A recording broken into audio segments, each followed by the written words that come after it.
It was indeed a miracle for the world when an African American civilian sworn in as the 44th President of the United States of America.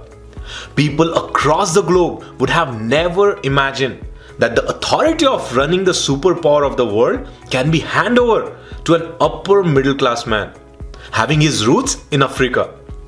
Have you ever wondered how this seemingly impossible event became real? The answer to this lies in the title of the book, Say It Like Obama. What makes Obama so compelling? Why does his message resonate so powerfully? Barack Hussein Obama is one of the best orators the world has ever witnessed. People credit Obama's success to his powerful messages of hope that transcend traditional division of party, economics, gender, religion, region, and race. From this speech, we can infer that it was not just the message of the speech that leaves an impact, but how we deliver the speech is all what makes a difference. Let us learn to move people with words and voice on the lines of Say It Like Obama by SHEL LEANNE. Number 1. Earn trust and confidence of the people. Personality and charisma of an individual is the first impression of an image perceived by people that has the power to instill a sense of trust for you in them. Your enthusiasm and excitement about the topic should be contagious enough such that it can be spread through the air. Remember, your body language, hand movements, gestures, and facial expressions speak a language to the audience as important as your words because they add the intensity, reality, and the meaning to your talk. Number 2, break down the barriers and win the hearts. In order to win the hearts, you should know your audience. Try to achieve a common ground, which can be history, nationality, values, experiences, or any other factors with which you can bind your audience with your words. One of the reasons why Obama is so influential is because he concretely focused on details to make the talk real. Author says that 3 R's adds realism and magnetism to the speech. Recognize, remember, and realize. Listeners want assurance that the speaker realizes the circumstances they are facing, remembers the details of those circumstances enough to reference them, and will be responsive to those issues. Let's see a clipping that can validate this point. And he knows that it's not enough for just some of us to prosper. For alongside our famous individualism, there's another ingredient in the American saga, a belief that we're all connected as one people. If there's a child on the south side of Chicago who can't read, that matters to me even if it's not my child. If there's a senior citizen somewhere who can't pay for their prescription drugs and having to choose between medicine and the rent, that makes my life poorer even if it's not my grandparent. If there's an Arab American family being rounded up without benefit of an attorney or due process, that threatens my civil liberties.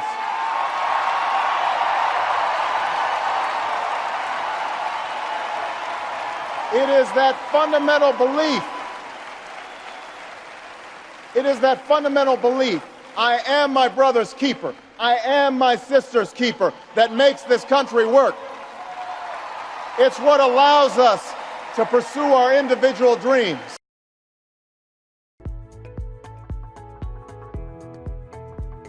Number 3, convey the vision and pursue the audience. Efforts to convey vision are also more effective when leaders show, don't tell at times. People only connect to your vision if they are able to visualize that. Hence, use vivid language to etch the images in the minds of listeners. Employ descriptive words to paint pictures like bell instead of sound or torch instead of light. Use details and dynamic imagery to add intensity. Leverage the power of symbolic language and corollaries to leave a lasting impact in the minds of people. This coming clip will depict how leaders like Obama find ways to make pictures move in mind. Brick by brick, block by block, calloused hand by calloused hand. There is not a liberal America and a conservative America. There is the United States of America. There is not a black America and a white America and Latino America and Asian America. There's the United States of America. The pundits like to slice and dice our country into red states and blue states. Red states for Republicans, blue states for Democrats. But I've got news for them too. We worship an awesome God in the blue states, and we don't like federal agents poking around in our libraries in the red states. We coach Little League in the blue states, and yes, we've got some gay friends in the red states. There are patriots who opposed the war in Iraq, and there are patriots who supported the war in Iraq. We are one people, all of us pledging allegiance to the Stars and Stripes, all of us defending the United States of America.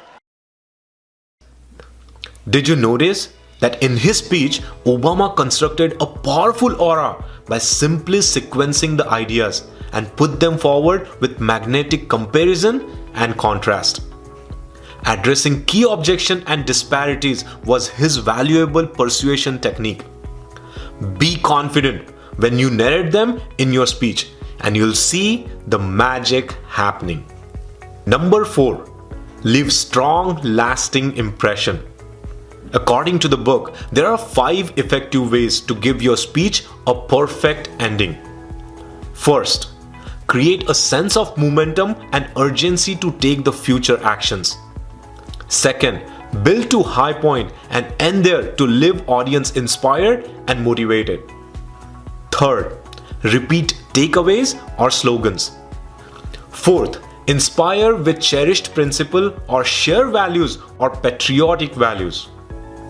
Fifth, issue a call to action or direct listeners to take small actions. With these points in mind, let us see why people credit Obama's success to his message of hope. Do we participate in a politics of cynicism, or do we participate in a politics of hope? John Kerry calls on us to hope. John Edwards calls on us to hope. I'm not talking about blind optimism here, the almost willful ignorance that thinks unemployment will go away if we just don't think about it, or healthcare crisis will solve itself if we just ignore it. That's not what I'm talking about. I'm talking about something more substantial. It's the hope of slaves sitting around a fire singing freedom songs.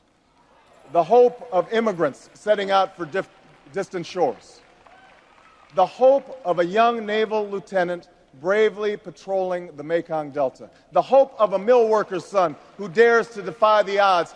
The hope of a skinny kid with a funny name who believes that America has a place for him too.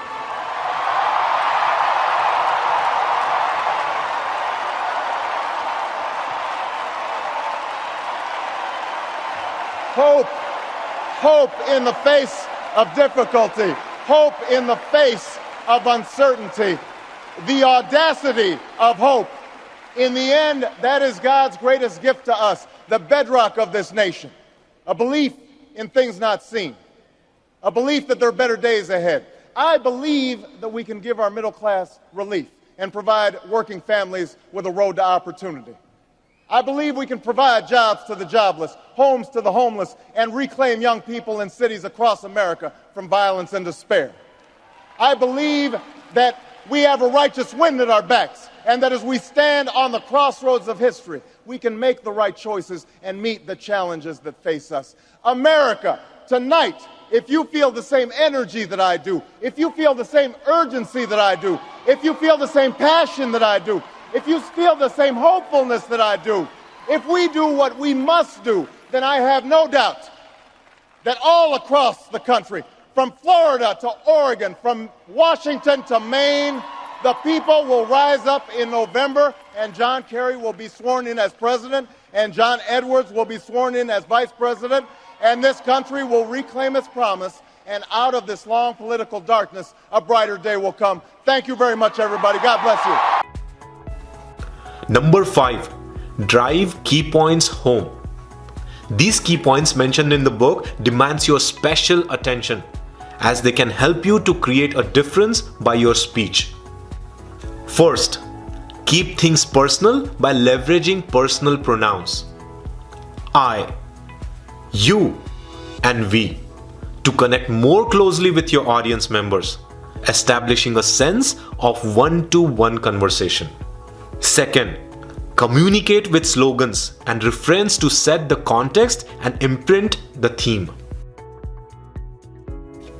Third, employ alliteration to give your speech a musical eloquence and higher repetition to lay emphasis on the key points while building climax. Fourth, omit conjunctions where you want to pick up speeds, whereas add conjunctions to amplify the effect of any point. Fifth, use backward loops to add audience back in the past, to add emotions and context to your speech. And here is sixth, pause to add intensity and modulate your voice and tone to let your feelings reach masses.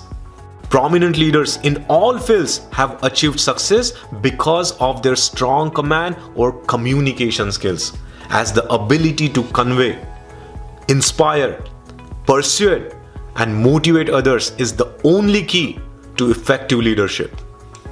It all started with the speech that made Obama the President of United States of America. Like him, your words have the power to move the minds and touch the hearts of people. Harness that power and communicate like a pro to be a winner in all walks of your life. And now, if you're interested in getting a free PDF that I summarized from this book, then click on the link in the section below and I'll be happy to email it to you. See you next time. Until then, keep speaking.